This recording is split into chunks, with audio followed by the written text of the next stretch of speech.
ఉమ్మడి చిత్తూరు జిల్లా చివరి జెడ్పీ సమావేశం ఈ రోజు చిత్తూరులోని జెడ్పీ సమావేశ మందిరంలో జరుగుతుంది. 2021లో ఎన్నికైన జెడ్పీటీసీలకు ఇది చివరి సమావేశంగా ఉంది. ఈ సమావేశంలో ఉమ్మడి జిల్లా జెడ్పీటీసీలు, ఎంపీపీలు, అలాగే తిరుపతి, చిత్తూరు, పూతలపట్టు ఎమ్మెల్యేలు పాల్గొన్నారు. ఈ రోజు చిత్తూరు జిల్లాలో చిత్తూరు, అన్నమయ్య, తిరుపతి జిల్లా సంబంధించి ఒక జెడ్పీ జనరల్ బాడీ మీటింగ్ చేయడం జరిగింది. ఈ జెడ్పీ జనరల్ బాడీ మీటింగ్లో ప్రజాప్రతినిధులు హాజరయ్యారు. 3 జిల్లా సంబంధించి అధికారులు కూడా హాజరయ్యారు. ఇక్కడ పబ్లిక్ రిప్రజెంటేటివ్ నుంచి చాలా సమస్యలు ఏమేమి ఉన్నాయని చెప్పడం జరిగినాయి. ముఖ్యంగా తాగునీటికి సంబంధించి కొన్ని సమస్యలు చెప్పడం జరిగినాయి. అగ్రికల్చర్, హార్టికల్చర్, మామిడి సంబంధించి, ఎస్ఓపి సంబంధించి చర్చ చేయడం జరిగింది. ప్లస్ కొన్ని ఇన్కంప్లీట్ వర్క్స్ ఉన్నాయి ఎలక్ట్రిసిటీ సంబంధించి, plus medical and health, village health clinic incomplete building సంబంధించి చర్చ చేయడం జరిగింది. ఆ పాయింట్స్ అన్నీ నోట్ డౌన్ చేయడం జరిగినాయి. ఇప్పటి వరకు జిల్లా పరిషత్ చైర్మన్ ద్వారా, సిఇఓ ద్వారా చాలా మంచి కోఆపరేషన్ వచ్చింది. అది నేను ఆన్ రికార్డ్ చెప్తున్నాను. లాస్ట్ 2 ఇయర్స్లో వర్క్ శాంక్షన్స్ కావచ్చు, కంప్లీషన్స్, యూస్ఫుల్స్ అంటే ఎస్, ఆ వర్క్స్ ద్వారా పబ్లిక్కి మెయిల్ చేయడం జరుగుతుంది. అందరూ సమన్వయంతో, ఈ పార్టీ ఆ పార్టీ లేకుండా అందరూ సమన్వయంతో బేసిక్లీ మనం వర్క్స్ గ్రౌండ్ చేశాము. ఎస్పెషలీ మాట్లాడితే 9 కోట్ల రూపాయలతో anganwadi incomplete buildings work sanction చేయడం జరిగింది. ఎప్పుడైనా పబ్లిక్ రిప్రజెంటేటివ్ నుంచి ఏమైనా రిక్వెస్ట్ వస్తే ఇమీడియట్గా చైర్మన్ గారికి ఇస్తే చైర్మన్ గారు ఇమీడియట్గా అప్రూవ్ చేస్తాను. సో నేను చైర్మన్ గారికి కూడా ఫీడ్బ్యాక్ చేస్తాను. ఎందుకంటే చాలా మంచి drinking water projects last year మాట్లాడితే last year more then 10 crore works ZP నుంచి కంప్లీట్ అయిపోయాయి. సో ఇంకా ఏమేమి సజెషన్స్ ఈరోజు మనకు వచ్చినాయి, ఖచ్చితంగా 50 రోజులు ఆ సబ్జెక్ట్స్ మీద చర్చించడం జరుగుతుంది. ఈ సభ చాలా ఇంపార్టెంట్ సభ. ఎందుకంటే పబ్లిక్కి ఏమేమి సమస్యలు ఉన్నాయి, పబ్లిక్ రిప్రజెంటేటివ్స్కి ఏమేమి ఇష్యూస్ ఉన్నాయి, అధికారులకు తెలుస్తుంది. అధికారులకు కూడా ఒక బాధ్యత ఫిక్స్ అవుతుంది.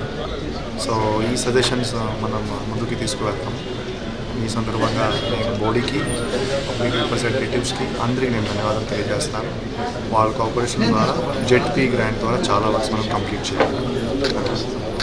జిల్లా పరిషత్ చైర్మన్ అయిన తర్వాత 21 నుండి 26 వరకు జిల్లా పరిషత్ అన్ని మీటింగుల్లో కూడా గౌరవ సభ్యులు, జిల్లా పరిషత్ సభ్యులైతేనేమి, మండల ప్రజా పరిషత్ అధ్యక్షులైతేనేమి, గౌరవ గతంలో ఉన్నటువంటి సిఇఓ గారు కావచ్చు, మరలా వచ్చినటువంటి ఇప్పుడు సిఇఓ మధ్యలో గౌరవ మేడం కావచ్చు, జిల్లా అధికార యంత్రాంగం పూర్తి, ఉమ్మడి జిల్లాలోని అధికార యంత్రాంగం పూర్తి, ఇప్పుడు డివైడ్ అయినాక అన్నమయ్య, చిత్తూరు, తిరుపతి జిల్లాల్లో ఉన్నటువంటి అధికారులు కూడా పూర్తి సహకారంతో జిల్లా పరిషత్ కాల పరిమితులు పూర్తి చేస్తున్నాం.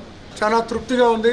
చిత్తూరు జిల్లా పరిషత్లో ఎప్పుడూ జరగని విధంగా 65 మండలాల్లో కూడా ట్రాన్స్పరెన్సీగా వర్కులు ఇవ్వడం, ప్రతి జిల్లా పరిషత్ సభ్యుడిని కూడా గౌరవించడం, అలాగే గతంలో జగన్మోహన్ రెడ్డి గారి హయాంలో ఉన్నటువంటి శాసనసభ్యులను గౌరవించడం, ప్రభుత్వంలో ఉన్నటువంటి శాసనసభ్యులను గౌరవించడం కూడా తగిన ప్రాధాన్యత ఇచ్చి నిధులు కేటాయించడం జరిగింది. చిత్తూరు జిల్లా మీరు మొత్తం మీద దామాషా ప్రకారం తీసుకుంటే అన్ని మండలాల్లో కూడా 3 నుండి 4 కోట్ల రూపాయలు ప్రతి జిల్లా పరిషత్ సభ్యుడు ఆధ్వర్యంలో జరిగినాయి. ఇది కాకుండా గౌరవ శాసనసభ్యుల ఆధ్వర్యంలో ప్రతి మండలంలో కూడా 1 కోటి నుండి 2, అంటే దాదాపు ప్రతి మండలంలో కూడా 5 కోట్ల రూపాయల అభివృద్ధి పనులు చేయడం జరిగింది. దీన్ని ఇంకా ముందుకు తీసుకెళ్లాల్సిన అవసరం ఉంది. కాబట్టి ప్రభుత్వాలు ఏమున్నప్పటికీ ప్రభుత్వాలను కోరేది ఒకటే, జిల్లా పరిషత్ అంటే కేవలం ఉత్సవ విగ్రహాలు కాదు. జిల్లా పరిషత్కి రావాల్సినట్టు విధులు, నిధులు రావడం లేదని స్పష్టంగా తెలియజేస్తున్నా.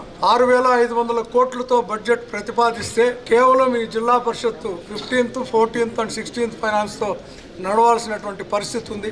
ఉపాధి హామీ నిధులు కానీ, పిఎంఏవై కానీ, ఇతర నిధులు ఏవైతే మేము చేయాల్సినటువంటి పనులన్నీ కూడా రాష్ట్ర ప్రభుత్వం తీసుకొని చేస్తూ ఉంది. ఇవన్నీ ఇంకనైనా బదలాయిస్తే స్థానిక సంస్థలకు మంచిగా ఉంటుందని చెప్పి ఈ రాష్ట్ర ప్రభుత్వాన్ని కోరుతున్నాం. ముఖ్యంగా ఈ 5 ఏళ్ల కాలంలో ఇక్కడ ఉన్నటువంటి పత్రికా మిత్రులు అయితేనేమి, ఎలక్ట్రానిక్ అండ్ ప్రింట్ మీడియా కూడా నా కృతజ్ఞతలు తెలియజేస్తా ఉన్నాం. మేమందరము కూడా సాఫీగా, ట్రాన్స్పరెన్సీగా ఈ కార్యక్రమాన్ని నిర్వహించాం. ఇంకా జిల్లా పరిషత్ అడ్మినిస్ట్రేషన్లో అయితే కారుణ్య నియామకాలు కావచ్చు, ప్రమోషన్స్ కావచ్చు, ట్రాన్స్ఫర్స్ కావచ్చు, అన్నీ కూడా ఇక్కడ అధికారులు కూడా పూర్తిగా సహకరించారు.